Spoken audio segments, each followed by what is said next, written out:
Hey guys, what's up? Welcome back to my channel. If this is your first time to my channel, my name's Ashley. I'm the founder of The Mom Look here on YouTube and on Instagram. And today we're going to talk about the Fenty Galaxy palette and the Moondust palette by Urban Decay. I've heard a lot of people comparing the two, and I just felt like putting in my 2 cents and giving you guys a definitive answer, which is really the better palette to invest in. If you haven't already, please go ahead and hit the subscribe button, and without any further ado, let's just jump into it.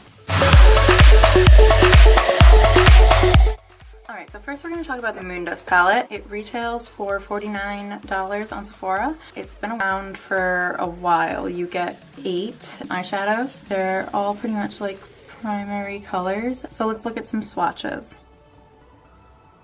Alright, so this is just one finger swipe of each pan. You have Spectre, Element, Magnetic, Lightyear, Galaxy, Vega, Lithium, and Granite. So they all swatch very pretty except for Spectre, which is just a very light pinky color. Magnetic, Lightyear, Galaxy, Vega, Lithium, and Granite all seem to have like almost like a matte undertone to them, which gives them a little bit more of like a pigment. So you definitely use this palette as like a statement palette. You can use, obviously, if you go ham, all of the colors at the same time, but typically, like I'll show you guys today, you're just going to use it for like a little bit of a pop, like on your lid or on your inner corner. So if that is something you're interested in investing in, this is a good palette. I've had it for a while.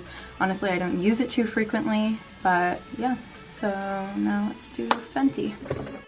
Alright, so the Fenty Galaxy palette has, should have counted before. So it has 14 shades. It retails at Sephora for $59. You're getting 6 more shades for $10 more, which does seem like a pretty good deal to me. You get a pretty good variety. There are some similar shades like this one and this one, which I think was really clever of them to put on total opposite sides of the palette. When they swatch, when they apply, they're still pretty similar. Also, these two, they might look a little different in the pan, but when you swatch them, they are almost identical. So let's jump into some swatches of these guys. Alright, these are the swatches of the 14 shadows. Okay, so this is Mars on Fire, Ozone, Cosmic Ocean, Extraterrestrial, Midnight Bolt, Ultraviolet, Meteor Crush, Lightyear, the Sublime, Space On, Jupiter Sand, Planet X, Milky Way, and Starburst. So for all of these, I just used like one finger swipe. The ones that had a little bit of trouble swatching are Cosmic Ocean and Sublime. So unlike the Moondust palette, some of these don't have like that matte color base that I was talking about. Some of them are just like strictly glitters, which is nice. You definitely have to apply them with glitter glue, and when I show you guys that today, we definitely will be doing that. So now I'm going to compare the colors in the palette that people are considering like dupes of each other. First, we're going to compare Mars on Fire and Element. They're both of the red tones in the palette. So the first one, this is Mars on Fire. It has a red to gold kind of duochrome, and this is Element. Again, red to gold duochrome. Honestly, these are the same exact shadows. The Fenty one might have a little bit more glitter, and this one, the glitter is a little bit more, is mixed in with more of a pigment, but honestly, color-wise, they're the same, at least in my eyes. Alright, now let's compare Ultraviolet and Magnetic. So in the pan, I would say comparably these look exactly the same. On swatches, they definitely do not. The Moondust palette definitely has a purple to blue shift, whereas the Fenty palette almost has like rainbow glitters within it. They're very different. Now let's look at Midnight Bolt. And this is Vega. Okay, Vega definitely pulls a little bit more of like a purpley blue. Not even though, it's just more of like a true royal blue, whereas Midnight Bolt has maybe a little bit more of like an aqua green undertone. Of all the colors in the Galaxy palette, I would say that this Midnight Bolt is the least glittery. Now let's do Planet X and Lithium. Planet X really swatches very well, and this is Lithium. Lithium has maybe a little bit more of like a cool tone, where Planet X definitely has more warm tone. And I mean that by like the shift rather than like the base colors definitely look almost exactly the same. Otherwise, the colors aren't very similar. The rest of the colors I would say are unique to the palette. So I'm gonna show you guys how to use like a good variety of each of the palettes on like each eye. And then I'll get into some final thoughts. So I'm going to be using a glitter glue. I use the NYX Glitter Primer. Works fine and it's cheap. I think it's only $7.99. So I'm going to apply that to my lid. I'm going to do the Fenty palette on my right eye and then the Moondust palette on my left eye. I find that it's best to just use your fingers when you're applying these. I'm going to start by going into Ultraviolet. I'm going to pat that on the outer third of my lid. So when you place it in areas that don't really have the glitter primer down, the glitter tends to fall out, and during the day it'll almost look more just like a matte shadow. I have noticed that the Fenty palette definitely does have a lot of fallout, so when you're using this, don't do as I do, and I would recommend putting your foundation on after applying these shadows. Now I'm gonna dip into Light Year and I'm gonna apply that to the outer V. Definitely be using like packing motions. Yeah, you can see already there's some pretty bad fallout. Obviously I'm using a brush, and that not using a brush would lessen the fallout. All right, now I'm going to use my finger to apply Space Out closer to my inner corner.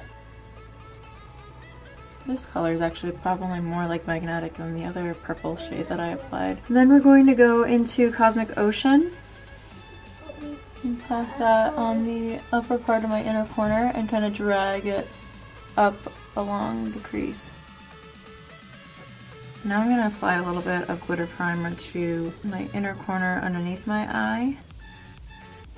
And I'm going to apply Sublime. And then leading from that, I'm going to apply Starburst. And then I'm going to finish by applying Light Year again to my lower lash line. So this is the final look.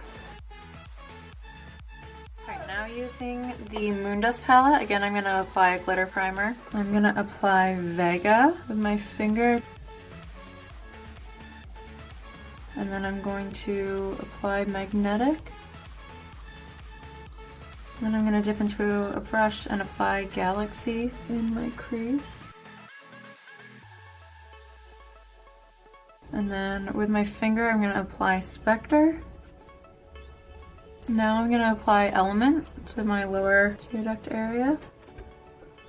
And then bring in a little bit of Lithium. And then I'm going to finish and connect the look by applying Galaxy to my lower lash line. And this is the finished look. Alright guys, these are the two looks that I created with these palettes. Alright, so my final thoughts are, the Fenty palette definitely has a little bit more versatility. There are strictly glitter pigments, there are some pigments that you could use in your crease. That Light Year color is a really good color for like deepening up a look, and I'm not overwhelmed by like the sheen of it in the crease. It definitely still adds like definition, whereas there isn't really like a transition slash deepening color in the Moondust palette. I really do think that the colors that they do have in the Moondust palette, they did very well, but there's just not as many options for like everyday looks. When you look at this palette, it's intimidating because all you see are intense rainbow like colors, and some people like that, some people don't. So for the people that don't like that, definitely the Fenty palette has more versatility for like an everyday look. And you can also get the pops of color that you were looking for if you were to go for the Moondust palette.